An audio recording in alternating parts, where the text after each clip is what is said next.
So welcome everyone to this event, which is one in a series of conversations led by Alastair Niven, co-chair of the ESU Events Committee for the English Speaking Union. My name is Oscar Hausago, and I'm an alumnus of the ESU, having spent an academic year at the Stony Brook School in Long Island, New York, through the Secondary School Exchange Programme in 2020. As a student going into my third and final year studying international relations and politics at the University of East Anglia, I feel privileged and excited to introduce our two political guests tonight, who have both enjoyed distinguished careers from two different areas of the political and international affairs and academic and literature background. Before I introduce Alastair and Sir Malcolm for this evening's event, I wish to pay tribute to Her Majesty the Queen Elizabeth II. Her Majesty served as a patron of the English Speaking Union since granting it a formal royal charter in 1957, and served alongside her husband, the late Prince Philip, who was president of the English Speaking Union of the Commonwealth from 1952 to 2011. The Princess Royal, Princess Anne, has taken the mantle as president of the English Speaking Union of the Commonwealth. I send my condolences to King Charles III and the rest of the royal family at this difficult time. Alastair Niven OBE is an English literary scholar and author, and has held positions such as Director General of the Africa Centre, Director of the Literature at the Arts Council of Great Britain and the British Council, a Principal of Cumberland Lodge, and President of English Pen. He was recently chosen as the recipient of the Benson Medal from the Royal Society of Literature, which he was awarded for his exceptional contribution to literature. Tonight, we are delighted to be joined by Sir Malcolm Rifkind, former Conservative Member of Parliament who served in the cabinet of both Margaret Thatcher and John Major. During his time in cabinet, he held several high-profile positions, including Secretary of State for Scotland, Defence Secretary, and Foreign Secretary. Sir Malcolm was one of only 5 ministers to serve for 18 years throughout the whole prime ministerialship of both Margaret Thatcher and John Major.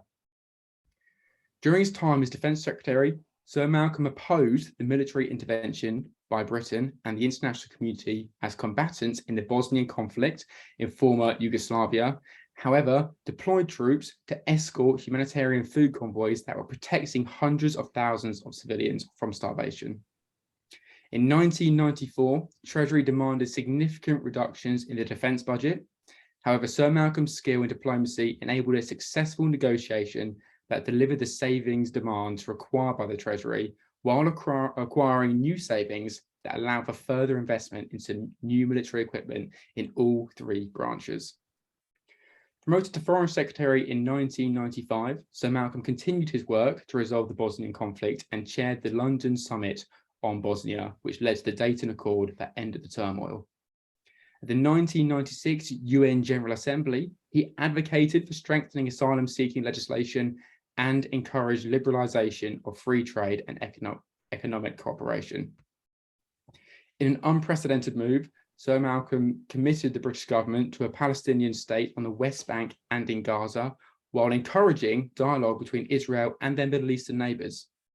Towards the end of his tenure leading the Foreign Office, Sir Malcolm also oversaw final negotiations between the UK and China over the transfer of Hong Kong. More recently, Sir Malcolm was appointed as chairman of the Intelligence and Security Committee by David Cameron in 2010, until leaving his post in 2015. He led transformative reform in the ISC's power for effective oversight of MI5, MI6, and the government communication headquarters, and through legislation, enabled the ISC to hold stronger accountability powers over these branches. Sir Malcolm received his knighthood in John Major's 1997 Resignation Honours for dedication to his work in foreign and Commonwealth affairs. A respected international figure who has helped shape the United Kingdom's role in the 21st century, we are honoured to be hearing from Sir Malcolm Rifkind, along with his wealth of experience dealing with the complexities of international security, conflict, and cooperation. So, without further ado, I shall pass over to Alastair to begin what is sure to be a thoroughly engaging conversation. Oscar, that was a model introduction, and thank you so much. I have every confidence that you are going to yourself continue towards a political career, and as we said in the little chit chat before this went live, I hope to see you one day as Foreign Secretary if I live long enough, in emulation of Sir Malcolm. Anyway, we are very privileged, obviously, to have Sir Malcolm here tonight. But before I continue the conversation specifically about him, his career and his views, it is appropriate to pause for a moment and to consider the debt that we all have to Her late Majesty Queen Elizabeth II, patron of the English-speaking Union for 70 years. It's an astonishing record. Sir Malcolm must have had interactions with her of a formal kind. Mine, during the period I spent in Windsor directing Cumberland Lodge, a foundation that was established by her parents in 1947, my interactions were more informal, but they seem absolutely appropriate to tonight, because before we went on air, Jane Easton, the director of the English-speaking Union, and I, then Sir Malcolm too was included, discussed whether it was appropriate at all to have this event tonight, or should we pause like the FA has done and not have the event, postpone it to another occasion. But we decided it was absolutely right to go ahead. And that was because Her Majesty's commitment to young people was absolute. I saw this on a weekly basis in Windsor over a period of more than 12 years. It was my responsibility to take groups of students who were residents at Cumberland Lodge almost every weekend of the year over to the small private royal chapel if they wished to attend a service of matins.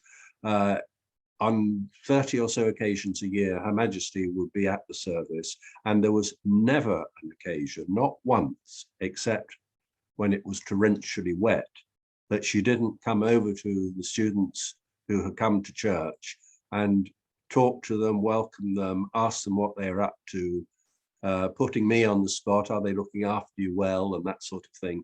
And it was just such a model of her dedication to young people that I felt about this event tonight that we couldn't not go ahead with it, because of course the English-speaking Union, if it's about anything at all, it is about young people and about the future that they face.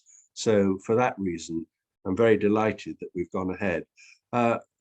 Malcolm, I've described my interactions, which were of an informal kind, but were yours, I imagine, more formal, appointments, Privy Council, that kind of thing? Well, first of all, many thanks for giving me this opportunity to be with you this evening. I've long admired the English-speaking Union and the work it has done.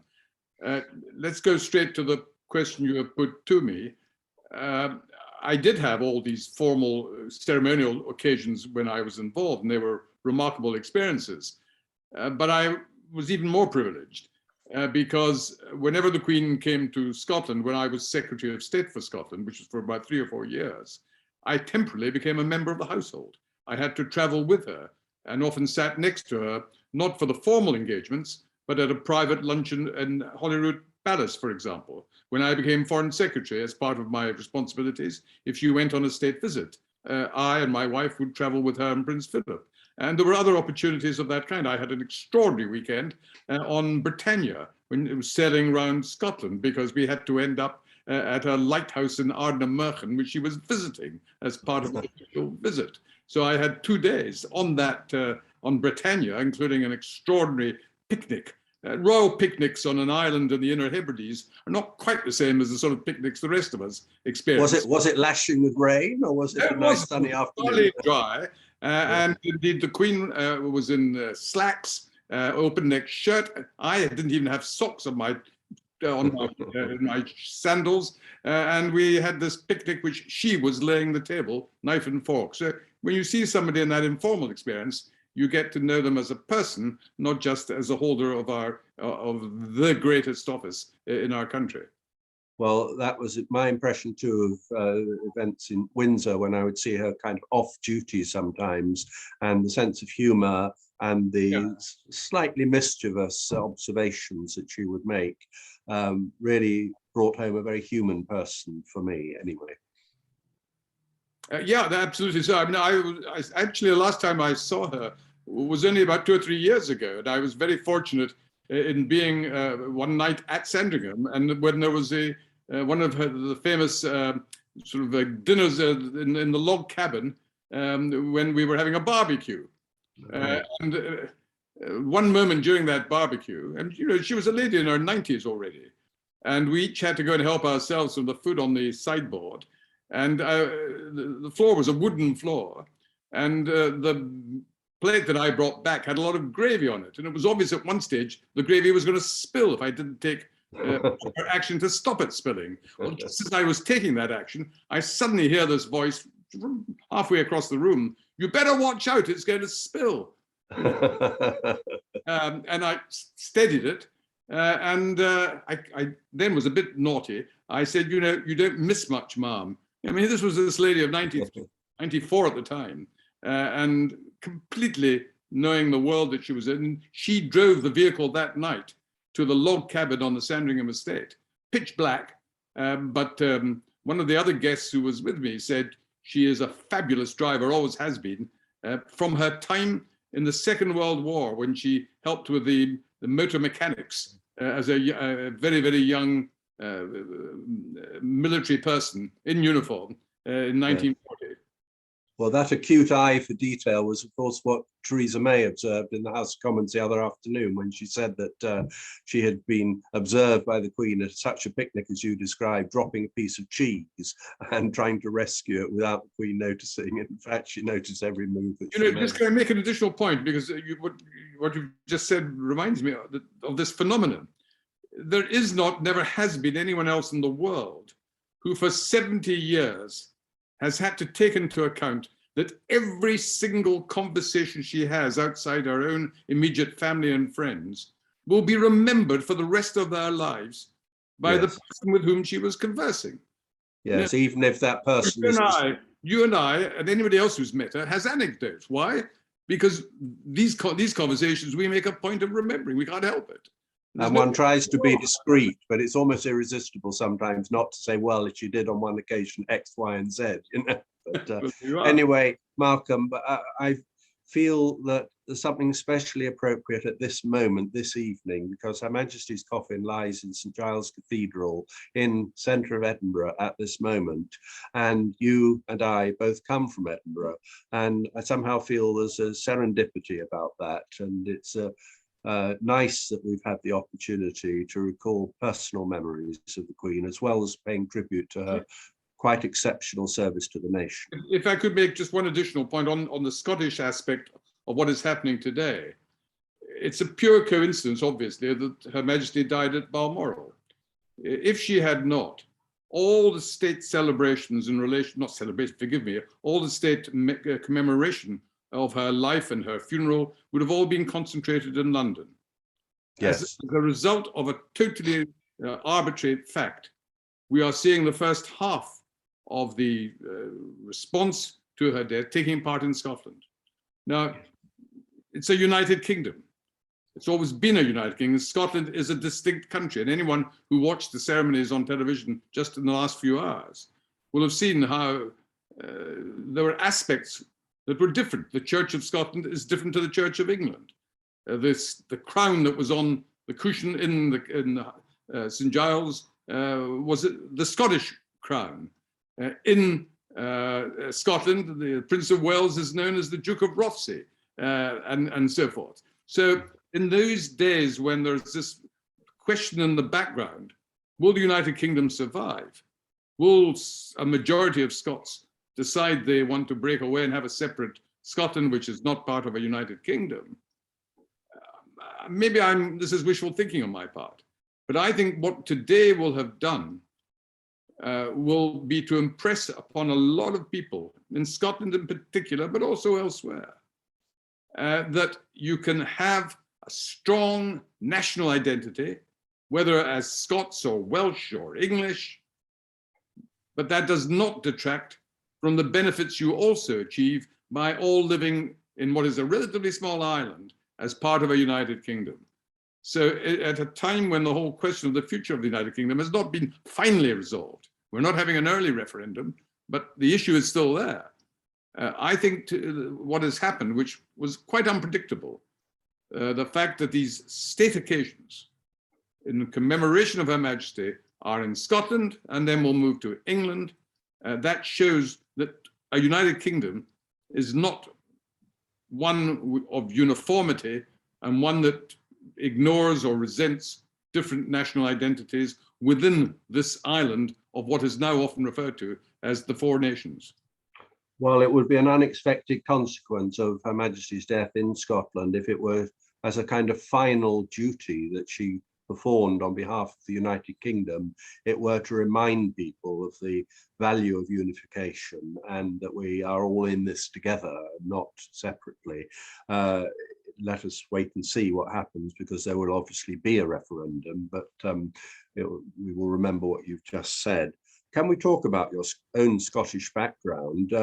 You were born in Edinburgh, I think. I was born in Edinburgh. My father was born in Edinburgh. My mother was from the south.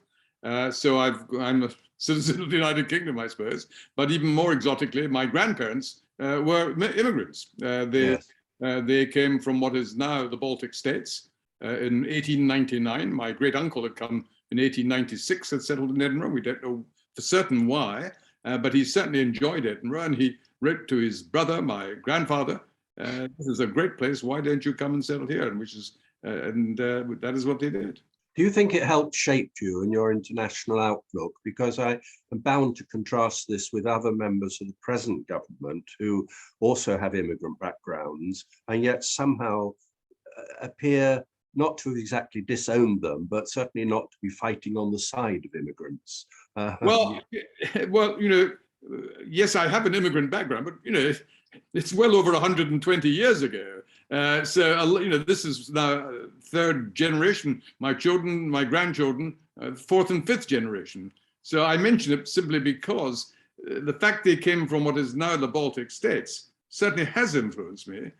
Because I was fortunate when I was Minister of State in the Foreign Office, before I became Foreign Secretary, I had responsibility for United Kingdom's relations with Eastern Europe. I answered, of course, to the Foreign Secretary and the Prime Minister, but I had the day-to-day responsibility.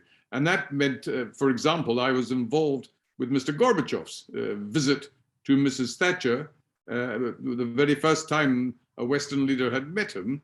And when we realized, as she said, he's a man with whom we can do business. So with my own antecedents from that part of the world, even if it was 100 years earlier, that certainly was useful when I visited a number of these countries and was able to remind them that I had a particular reason for being interested in their welfare. And you mentioned Gorbachev, another man who, like the Queen, set out to bring people together rather than to separate them. So Gorbachev was extraordinary. One of the most extraordinary political leaders I've ever had the privilege of meeting. I spent a whole evening with him and my wife and his wife, the four of us having conversation at that time. And what was remarkable about him, most of the Soviet leaders, the Soviet Union in those days, most of the Soviets one met, you never even knew if they were married. They never talked about themselves and their background.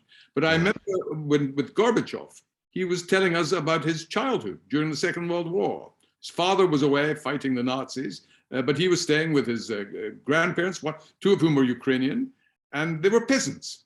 And he remembered in the very small, poor house that they lived in, they were religious believers because they had icons on one wall, religious icons. But he smiled and told me that they also believed in insurance because as well as religious icons, on the other wall, they had portraits of Lenin and Stalin.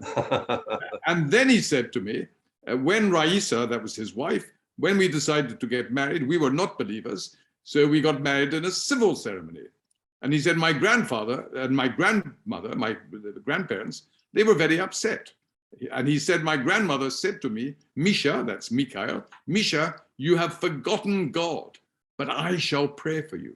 Now, what was extraordinary was not that this had happened, but here he was, a Soviet leader telling me, a Western politician, about this, which up till that time, no Soviet leader would dared to have talked openly about the religious background of his family or anecdotes of that kind. That could have been damaging as well as not seen as sensible. So, and of course, Raisa Gorbachev made her own impact on the world stage, and I don't think anyone remembers who Mrs. Yeltsin or Mrs. Brezhnev or.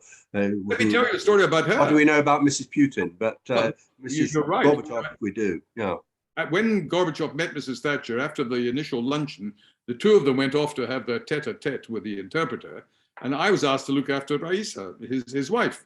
And she was a serious lady. She was a philosophy graduate and took life pretty seriously.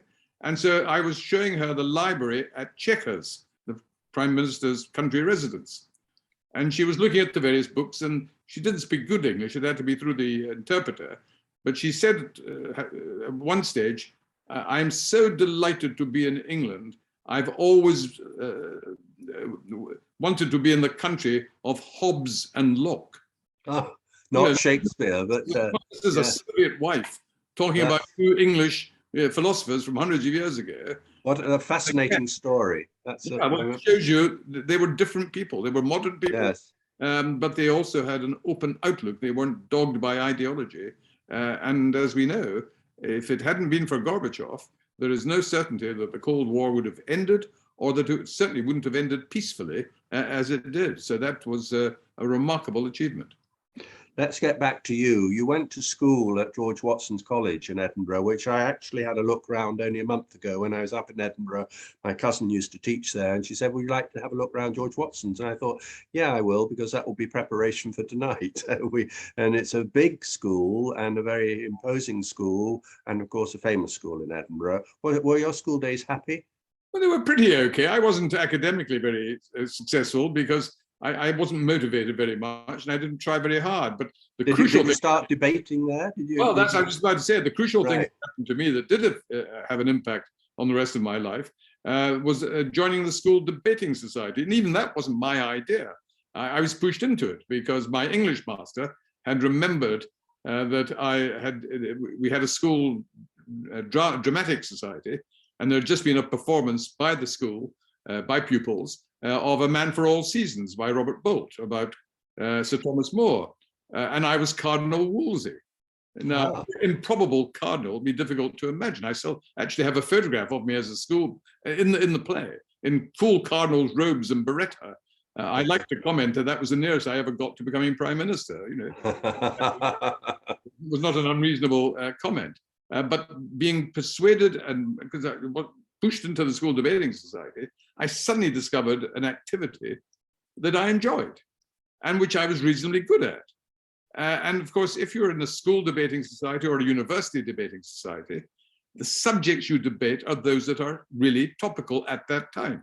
And when I was 16 or 17, it was things like capital punishment, abortion, nuclear weapons, a range of issues of that, apartheid, a range of issues of that kind. So at a time when you're beginning to be becoming maturer anyway in your teens, I had this extra incentive to learn about what was happening in the world. And the more I became absorbed by that, the more I became fascinated with what was happening around the world and effectively foreign policy. You say you weren't academic particularly, but in fact your first career position was as a lecturer at the University of Rhodesia, which things happened in between to make that possible. Yes, but was that your first paid job? Look, let me make a confession. When in Scotland you sit hires, not A levels. Yeah.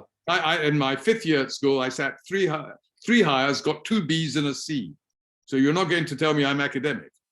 What did happen, however, was that because I was active in the debating society, I was able to get a place at Edinburgh University. In those days, it was not nearly as difficult as it is now. I applied 6 months after the closing date to Edinburgh, and I got a place mainly because they had more places than applicants, which wouldn't apply now. But the consequence of that was I became more and more interested in international policy and foreign policy, and it was got the opportunity to do a postgraduate degree, a master's degree, and my special subject was African politics. And my professor said, if you're going to do a thesis in African politics, it would help if you'd actually been to Africa. So I said, well, I'd love to go, but I'll need a job because, well, I can't just go to do the research. I won't be able to maintain myself. So he said, don't worry, I'll see if I can find a job. And he came back, said, I think I found one. They're looking for a temporary, which is all I wanted, assistant lecturer at the University College of Rhodesia, now Zimbabwe. Might you be interested? I said, well, that sounds fascinating. I'd love to do that, but I'm not qualified. I don't have a degree in politics. I only had a law degree at that stage. And I've never forgotten. He looked at me with a smile and said, "Don't worry, they're desperate." They weren't. But did you, in going out to Rhodesia, you were there at a problematical time for that country. I mean, it was not yet sorted out. Yeah. Legal independence. Yes. The university I went to was multiracial. It had black students, white students, students from Asia. And so it was not very popular with the regime, with the Smith regime. But because it was linked to London University, they couldn't do anything about it.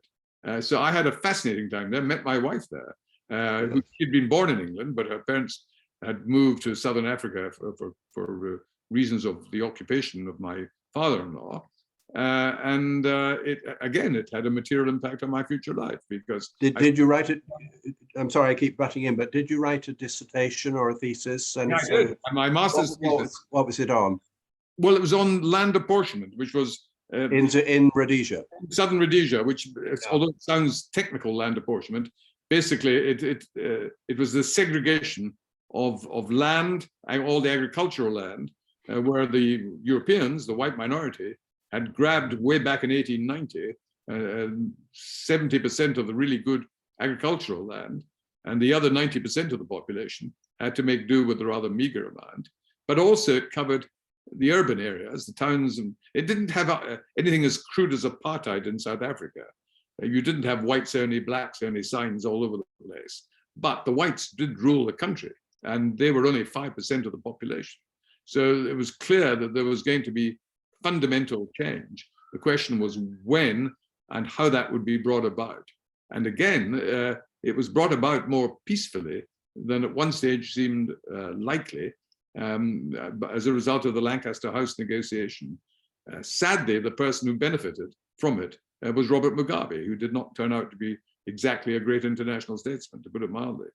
But it's very impressive to me that there was someone as informed as you about Africa in the British cabinet in a few years from that point, who really knew what he was talking about. Because so often that's not. It always helps. I mean, I think occasionally I get young people interested one day in going into Parliament, and so what should I do? So the first thing to tell them, I try to tell them is, look, do something else first. Yes. I mean, I get very depressed nowadays, much more than it used to be the case, of people who become president of the Oxford Union or whichever university student union they're in, and then they become an assistant to an MP, and they work for an MP, and then eventually they become a special advisor in the House of Commons. They've never seen any other atmosphere. Yes. They've had no experience of the wider world, and it's not only not good for them, it's not good for their constituents, and it's not good for the country. Yeah. I think they should try. I would always encourage them. Depends what their interest is, but whatever their interest is, you can learn a heck of a lot from other countries around the world. Yes. Well, you came back to England, rather to Scotland, because you stood as a candidate in Edinburgh and were within a relatively short time elected to be MP for Edinburgh Pentlands.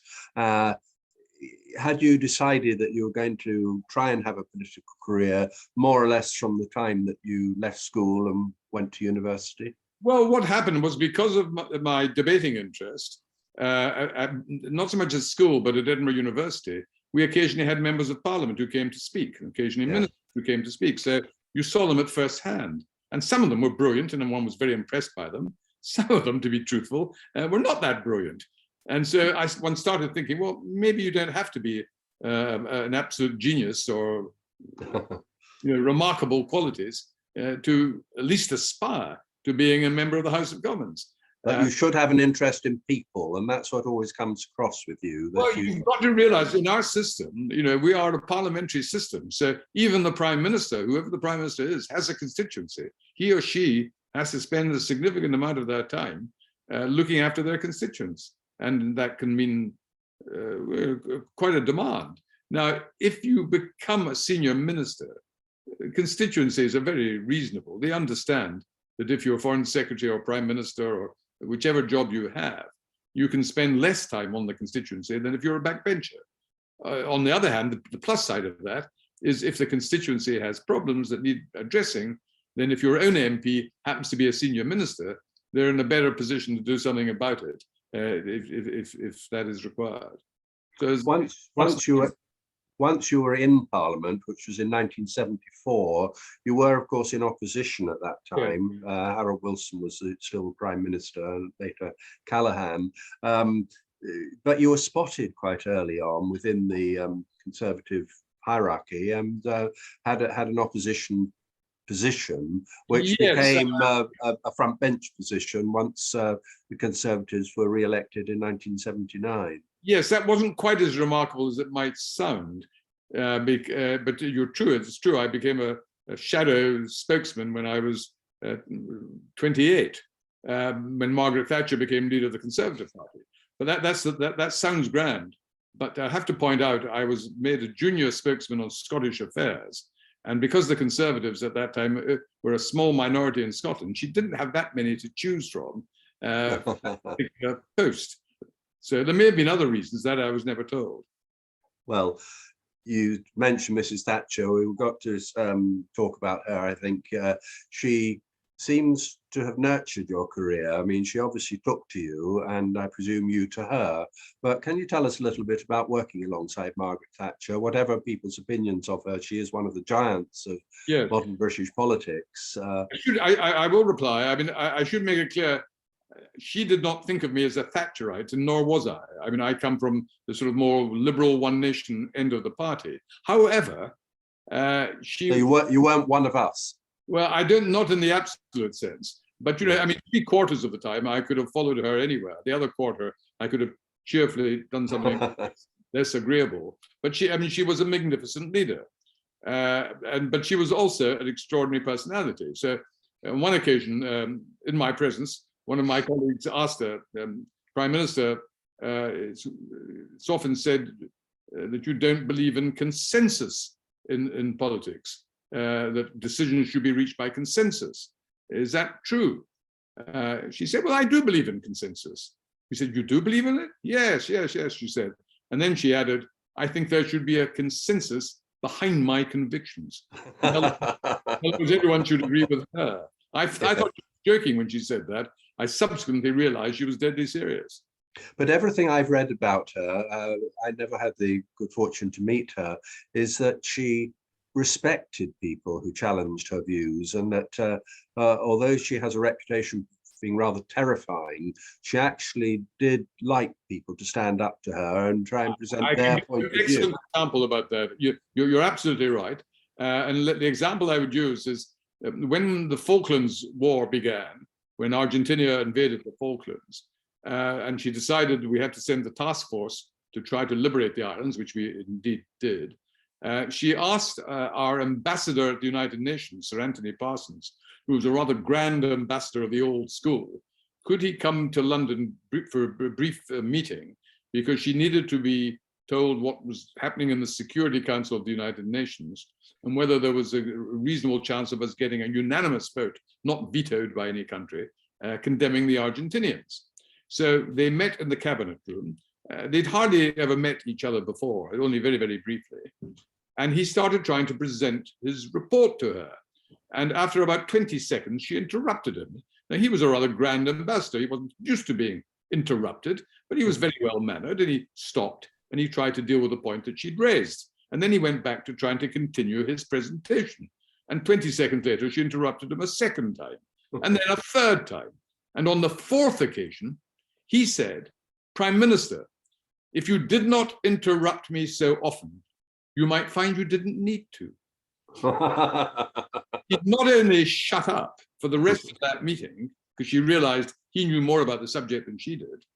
6 months later, she appointed him her foreign policy advisor. Oh, that's very interesting. So far from resenting, once she realized he really did know more about it than she did, she wanted to benefit from his knowledge. So she was once asked on television, why do you bully all your cabinet colleagues so much? Because she was always very charming to her staff. She never bullied her staff. They were devoted to her. But she could be very, very harsh on her colleagues. And I remember I happened to be watching the television program when she was being interviewed. And she said, well, two reasons. First of all, and the first reason she gave meant more then than it would today. She said, first of all, I'm a woman in a man's world. And if I don't control them, they will control me, which in those days might have been valid, certainly wouldn't be now. The second was, she said, well, I'm testing them. I want to see if they'll fight back. But she wasn't really interested if they would fight back. Would they fight back and actually be able to persuade her? Now, the reason John Major eventually became her choice for the person she wanted to replace her when she was forced to resign, went back to a meeting that she had with all the junior whips in the whip's office, conservative ones. There was a dinner, there was about a dozen of them around the table. And she hardly knew John Major at that time. He was a very junior member of the government. She made some remark about economic policy. And he said, I disagree with that, Prime Minister. There was a sort of silence in the room. You know, the most junior person there disagreeing with the Prime Minister. And she said, oh, you do you? Would you like to explain why? And he started explaining. And for the next 20 minutes, the room fell silent while they each, in a very mature way, argued out the point that was at issue. 3 months later, she made him a Minister of State in the Department of Social Security. It started the rise, yes. And he ended up becoming Foreign Secretary and Chancellor and subsequently Prime Minister. Now, he may have gone that route anyway, but it certainly wouldn't have happened as quickly as it did. Well, back to you. I'm keeping an eye on the time because we want to open this up for questions, of course, from some of our members. But you went from being Secretary of State for Scotland to Minister of Transport, Minister of Defence, and finally Foreign Secretary in the Foreign and Commonwealth Office. Did you feel that this was a road that might lead to the Premiership itself, or was that just not a thought that you had? Oh, well, look, every senior politician thinks about it. But I remember once being asked, I wasn't being offered the job, I was once asked, would you like to be Prime Minister? And I gave to the person who'd asked me this, I gave what I think was an honest answer, which was I would love to have been Prime Minister. Yes. You know, to have all the, to have done that job, oh, that's extraordinary. But, you know, I was near enough to two Prime Ministers, Margaret Thatcher and John Major. I worked very closely in their cabinets with both of them. And the burdens on whoever is Prime Minister is infinitely greater than the burdens on any other minister. They have to keep a grip of every aspect of the government machine and the government policy. But in addition to that, their families are much more likely not to have that much privacy because they are the wife or husband or children of the Prime Minister. And that's quite a burden. The final thing I would mention is that, of course, sadly, when you have been Prime Minister, you have, of course, lots of perks. You have a government car, even as a former Prime Minister, but you also have protection officers. You know, they do. You know, I can wander around Edinburgh or London, go on the tube by myself. Occasionally, I'm recognised. People are, whatever they vote, they're almost entirely friendly because I was in government years ago.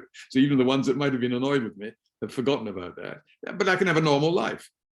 Sadly, Tony Blair, David Cameron, John Major, they do lots of normal things, but they don't have the freedom. Well, I'm going to ask you. This is genuinely a neutral question, but jumping right ahead to the present moment, are you surprised that Liz Truss is Prime Minister? Well, the honest answer is I'm astonished.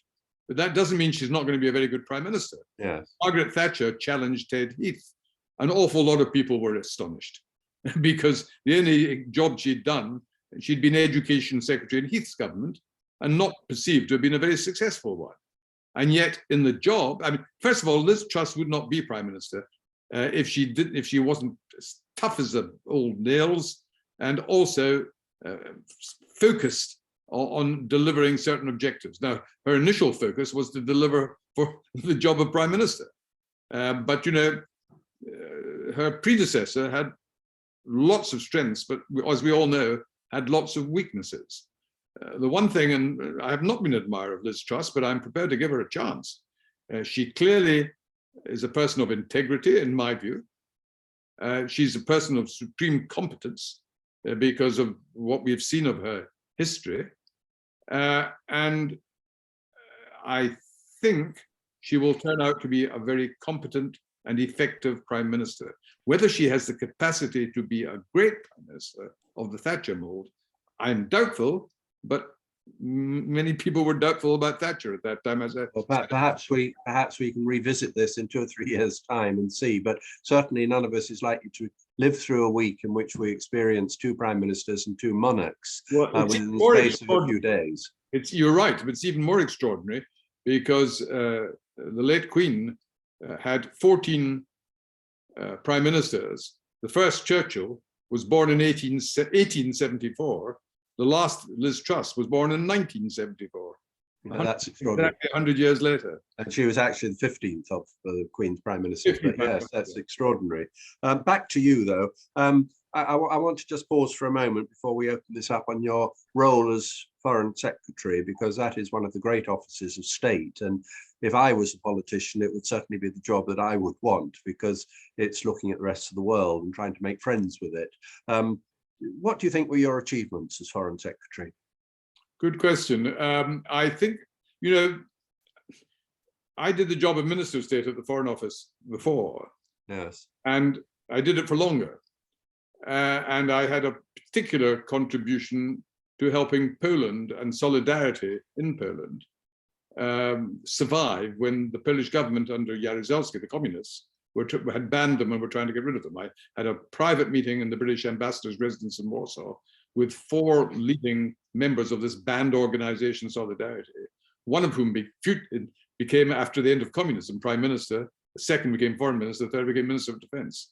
And it wasn't me who caused it, but I was a contributor to the way in which the grip of the communist government began to weaken. Now, fast forward to when I was Foreign Secretary, I took over from Douglas Hurd, who had been Foreign Secretary for 6 years. It was only 2 years or so before Tony Blair won the 1970 election. So in foreign policy, you can't just initiate a policy, implement it, and then move on. When you're doing a domestic department, like education or housing or health, you can start something totally new. And if you're in office long enough, you can see it actually come to fruition. Foreign policy is more like a conveyor belt. One of these things at the airport, when you're going through Heathrow, it's moving all the time. You step on it, it already was moving, you're on it for a while, and then you step off it, and it continues moving. So it's unlikely you'll introduce, implement, and see the results of a particular policy unless you're a foreign secretary for a long time. In addition, modern foreign policy, even for a country like the United Kingdom, is not one country alone. You're working with allies. Yes. So what you achieve or fail to achieve is quite often done collectively. Occasionally, final point, occasionally there's an exception to that. If you look at what's happening in Ukraine and Russia at the moment, you have one man, Putin, very evil, doing a lot of very bad things. You have another man, Zelensky, who most of the world had never heard of, who has turned out to be almost another Nelson Mandela, who has given such leadership and courage that we now see, as we've seen in the last week, Ukraine now has a decent chance, certainly of preserving its independence and even of recovering many of the grounds that the invasion by Russia has led to them temporarily, I hope, losing. So that's a fabulous answer, because I was going to ask as a final question before opening it up about Ukraine. That's the dominant Foreign Office situation and issue at the moment. I was going to ask what your view of it is. But just to round that off, do you think there is a realistic chance that Ukraine will come out of this whole terrible episode intact? Or do you think almost certainly that there'll have to be concessions and that Putin will therefore be able to claim some kind of victory? Well, the jury's out. I mean, none of us thought that Ukraine would be able, over 7 months, to resist such a much larger, more powerful country as the Russian Federation. And the Ukrainians have not only had marvelous leadership in Zelensky, but the Ukrainian people have been motivated. When you're fighting to defend your own country, you can achieve remarkable things. And the Ukrainians have shown that they can meet that standard. And Putin basically doesn't believe Ukraine should exist as a nation, as a state in its own right. The irony is that Putin will turn out historically to have been one of the main contributors to the growth and maturity of the Ukrainian nation, because there's nothing that unites people more than when they're attacked by a foreign power. And the Russians in particular, and Putin in particular, should remember their own history, that when Hitler unexpectedly invaded the Soviet Union, Stalin did not appeal to the Russian people to fight back in order to protect communism. He said, fight back for Mother Russia. He used patriotic language, and it worked. The Russian people, whether they were communists or hostile to communism, knew they did not want their own motherland to be invaded by a foreign power. And eventually they drove the Germans out. Now, Putin, as a self-believer in Russian history, only chooses the history that he thinks supports his own prejudices. But of course, he wanted to weaken NATO, and he's ended up by strengthening it. He wanted to strengthen Russia primarily, because, let me just make this final point, because I think it's very, very important. There are two ways in which empires can come to an end. The British Empire had very many faults, but the United Kingdom realized the inevitability of the end of empire over the last 100 years, particularly with India, but also with Africa, Asia, Caribbean, and so forth. And for the most part, the transition from empire to Commonwealth was peaceful. And so much so that 56 Commonwealth countries, although they might have disliked many aspects of the old empire, were willing, positively wanted, to remain in a Commonwealth. And the Queen was the head of the Commonwealth, chosen by them. And now the new king is the head of the Commonwealth. Compare that with what's happened with the collapse of what was called the Soviet Union, but was the Russian Empire.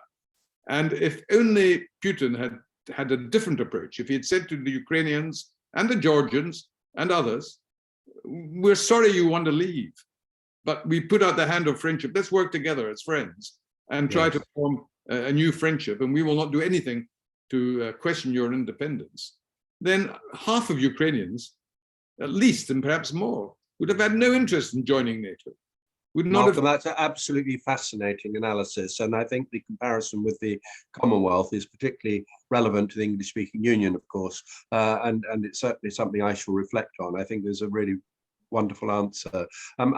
We've got on hand Sophia Taylor and Rachel Fernandez, both of whom are very, very much part of the English-speaking Union family, and I think they're going to monitor questions for us for the next 10 or 15 minutes. So over to either Sophia or to Rachel. Hi, good evening. Thank you so much. We've, got a couple of questions, and just a reminder to the audience, do submit your questions to the Q&A section. I'll start off with a question from Richard Humphreys here. He's asked, given that Lord Carrington resigned over the failure to foresee the Argentinian invasion by the Foreign Office, does Sir Malcolm have any observation as to why no one has taken similar responsibility for the failure to foresee that Putin would invade Ukraine following the annexation of Crimea? Well, I think I can answer that in a very straightforward way. What was fundamentally different, in the eyes of Lord Carrington, correctly, was the Falklands were part of the United Kingdom. It was a United Kingdom territory. The people who lived in the Falkland Islands were British. And therefore you had British territory, which was occupied by a sudden invasion by the Argentinians. And although Lord Carrington was not personally responsible, he took the view, I am Foreign Secretary when this has happened. These are British citizens who we must now try to liberate. But of course, there was no certainty that would happen. And he took the view that it was proper for him to resign, which is a very honorable thing to do. When we come to the Ukraine situation, of course, we all have responded. Britain, I don't have a huge amount of time for Boris Johnson, but I must pay tribute to what he achieved on providing British leadership as regards Ukraine, because there, after the United States, the United Kingdom, in the eyes of the Ukrainians, not just my view, the United Kingdom has been their strongest supporter, and some of the help that has been given was already being given before the invasion, because in 2014 Putin grabbed Crimea and part of the Donbass when the Ukrainians virtually had no army. The United Kingdom and one or two other countries, particularly the United States, of course, have been giving military training, not secretly. Some of it's been private, some of it's been quite open, over the last few years. And so one of the reasons, I don't claim it's the only reason, one of the reasons why the Ukrainians are doing so well now, and why Putin misjudged what they might be able to do to resist an invasion by Russia, was as a result of the creation of a Ukrainian army with proper training and with proper motivation, and to a significant degree, I don't want to overstate it, that was provided by the United Kingdom and other Western countries, but by the UK and the United States in particular. Cool, Thank lovely, thank you. Wonderful. We have another question here from Kay Powell. They ask, given the views you've expressed tonight and the obvious benefits it would bring, do you think that regulations should be changed to require prospective MPs to have several years of experience of working outside of politics before standing for Parliament? Well, I think it would be wrong for me to do that, because as I became an MP when I was 27, that would have limited my own experience. But no, in all seriousness, that's for the electorate to decide. If they think the candidate asking for their support, even if he or she is from a party they would normally support, if they think that he or she is not up to the job, or should go away and become more experienced before they come back, then don't vote for them. You know, that is ultimately, the electorate will decide that matter. Sometimes the electorate, most people tend to vote for the party of their choice, and the personality of the candidate is less significant. But that's not true if they really think this individual is either very impressive or pretty ghastly. So I would prefer it to be in the hands of the voters, not some act of parliament which would be rigid and would not take account of special circumstances. Do remember, William Pitt the Younger was Prime Minister when he was 25. I always felt a great failure that I didn't manage to manipulate him. That you hadn't made it by 25. Yeah, well, there you are. These were the good old days. Yes. Thank you. Lovely. We've got a question here from Susan Maunder. The response to the death of Queen Elizabeth by many of the international branches of the ESU has been extraordinarily warm and effusive, especially from some rather surprising countries. Based on your international experience, is the use of the English language as popular as ever? Yeah, yes. You know, the United Kingdom is an incredibly lucky country. And because I think increasingly we're all aware that quite apart from military capability, which we have in a reasonable degree, soft power is also very, very important. The ability to influence and change events around the world, not just through the barrel of a gun, but culturally, economically, socially, by example, in various other ways. And in seeking to do that, no country has been more fortunate than the United Kingdom, because what we found by pure historical accident was that just as, because the English language became strong to a significant degree because of the British Empire. You know, when a quarter of the world was colored pink and English was our language, then already English became a global language for the empire. Just as the empire was disappearing, when I say just, over the 50 years or so, who replaces the United Kingdom as the most powerful country in the world? The United States, which happened to be an English-speaking country. And all that happens at the time when globalization, after the Second World War, is gradually becoming a reality. And the world needs at least one language that is not too difficult to learn and which can be used as not the only, but the most popular language for global events. So when I was Foreign Secretary, when I met with we were then in the European Union, there were 26 other countries, all of whom had their own language, the Swedes, the Spanish, the Portuguese, the Greeks, and so forth. When we were meeting in front of the television cameras, each minister would speak his own language because he was speaking to the television audience in his own country. When we had our private dinner in the evening, a working dinner or a working luncheon, or a meeting where the cameras were not present, everyone spoke in English. Because it was so much more, not because it was English, but because it was convenient all to speak in the same language. And the only one they knew, most of them, was English. So that gives the United Kingdom a great influence. And just one final point on this. You know, people talk about, quite rightly, the growth of China, how China is becoming is now the other global superpower. And what does that mean for the long term? Well, I'm not going to try and, in the space of 30 seconds, give an answer to that. But what I will say is one of the things that will limit the ability of the Chinese ever to have the global influence that the United States or the United Kingdom has is that Chinese will never be more than a very, very complex and difficult language, which hardly anyone outside China will be able to speak and understand. And that in itself means that the culture of the country, which is historically, China's got a fantastic culture, but the extent to which it can influence political decisions through its own culture, its own language, is minimal or zero. And that, I think, is a point worth making. That actually leads us on to another question here, and I think we've only got time for a couple of others. So yes, I think we'd have two more, and then I want to ask one final thing myself. But thank you, Sophia. Yeah, I'll keep my answers shorter in that case. Well, your answers are brilliant. I don't want them to be any shorter. But... Lovely. So we've got kind of second to last here. Kindly comment on your observation of Hong Kong's fate, past, present, and future. Hong Kong, did you say? Yes. Yes. Yeah, Hong Kong, yeah, I was involved in the final stage of the Hong Kong negotiations, and it's a tragedy what has happened. It was always possible that it would happen. I mean, it was meant to be for 50 years, two systems in one country. Hong Kong did get 25 years, so that is, you know, in itself worth achieving. But the single most important problem is that Hong Kong is losing the rule of law as a principle of government. And I remember visiting, when I was Foreign Secretary, China, having the final stage of negotiations with the Chinese government. And I had a meeting with the Chinese foreign minister. And I said to him, look, the people of Hong Kong are really worried, will they still enjoy the rule of law when they become part of China? And I've never forgotten his answer. He said, oh, don't worry, Mr. Rifkind. In China, we too believe in the rule of law. In China, the people must obey the law. And I said, it's not just the people, it's the government must be under the law. And he couldn't understand that. It was inconceivable to him that you could have independent judges, independent courts, whom the government had to listen to. So somebody summed it up very well. They said, democracies have the rule of law, dictatorships have rule by law.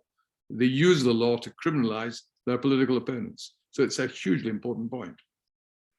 Lovely. And just before you ask your last question, Alastair, there's a question here from one of our young alumni who's going off to America soon on one of our SSE scholarships, just as Oscar did. So Solomon Thomas has asked, Sir Malcolm, how far would you agree with the view that a prime minister can be associated with the idea of an American quarterback, praised extensively for any government success and equally ridiculed for any particular failure? Sorry, I'm not quite sure. Did you say an American quarterback? I mean, you're saying on the sporting comparison. Yes, yeah, it looks like a bit of a sporting analogy there.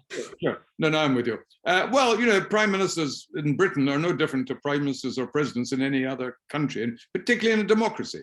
You know that you will, in a modern democracy, because of television, because of social media, because we have a free media, then it can be a pretty miserable experience. But you also know, as Boris Johnson rightly said, that it's probably the most fantastic job that anyone could be asked to do. And I've yet to see or hear of a British Prime Minister who finds it so miserable that they pack it in before they're told to. That speaks for itself. Yes. Well, Malcolm, this has been absolutely fantastic, and I wish that we had far more than the hour and a bit that we have. But I want to round off on a more personal note. You several times in talking about your foreign experiences talked about your wife.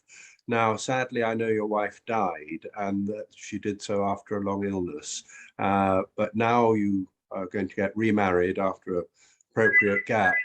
I'm sorry, my phone keeps ringing. There's no one else in the house, so I'm going to just have to put it down. Will you excuse me 1 second? Maybe you could just respond to that. And I'd like to hear a bit more about your family. Sure. No, I was very blessed in having 49 years of marriage to my late wife. She had multiple sclerosis. Her mind was clear to the very end, but she died just over 3 years ago. But I've had the good fortune of meeting a lady whom we are now engaged, and we're going to get married in November. And when you're in your ripe old years and you suddenly have that new experience, you can be like a pair of kids. She's in a similar situation as myself with a similar background. So we are occasionally like a pair of kids looking forward to a new phase of life that neither of us anticipated. So I don't know, I'm not saying I'm going to recommend it. I'll have to wait and see. Well, I wanted to end on that note, partly because it was an opportunity to pay tribute to your wife, who I know was so supportive during your career, but also to wish you every happiness in the future that you and your fiancée face, because I think it's a wonderful and reassuring to all of us to know that life doesn't necessarily stop with the death. Let me say, my wife had a very good sense of humor. When I'd been a minister for 18 years, and therefore my children had been very young when I became a minister, was still one, where I was still a minister 18 years later. In the 1997 election, my wife was heard to say to somebody, if we win this election, I'm going to demand a recount. And I'm not sure she wasn't serious. Well, I'm glad that you survived that. Sir Malcolm, it's been absolutely fabulous to have you. You very generously and readily agreed to take part in this series of conversations with the ESU. And I knew from the moment you did so that we would have a kind of golden hour together, and it really has been that. You've said some very profound things and things that I think all of us will reflect on, as well as being amusing and just generous. So thank you very much on what could have been a really somber occasion because of the death of the Queen patron. Has actually opened up into something that is forward looking, and that's what we all want and what she would have wanted. So thank you so much. Thank you very much. I've greatly enjoyed this evening, and I wish the ESU well. You're a great organization. You do an enormous amount of good throughout the world, and long may it be so. Perhaps I should just, for the benefit of those listening in, say that our next conversation, with a date still I can't get her to pin it down a particular date at the moment, but it will be with Bernardine Evaristo, who was, of course, the winner of the Booker Prize 2 or 3 years ago, and who has become the go-to person, really, on matters to do with cultural diversity and multi-ethnic affairs. So I think that will be a very interesting conversation with Bernardine Evaristo, and we'll let you know the date as soon as we can pin it down. She's so busy and in such demand, but I know that it's going to happen. So, and then we've got others in the pipeline after that, so the series will continue. But thank you everyone for tuning in. I want particularly to thank Rachel and Sophia, and of course Jane Easton at the ESU for making it possible. So everyone, thank you very much. And finally, Malcolm, many, many thanks for a lovely evening. I hope to see you again soon. Many thanks. Bye-bye, everyone. Good night.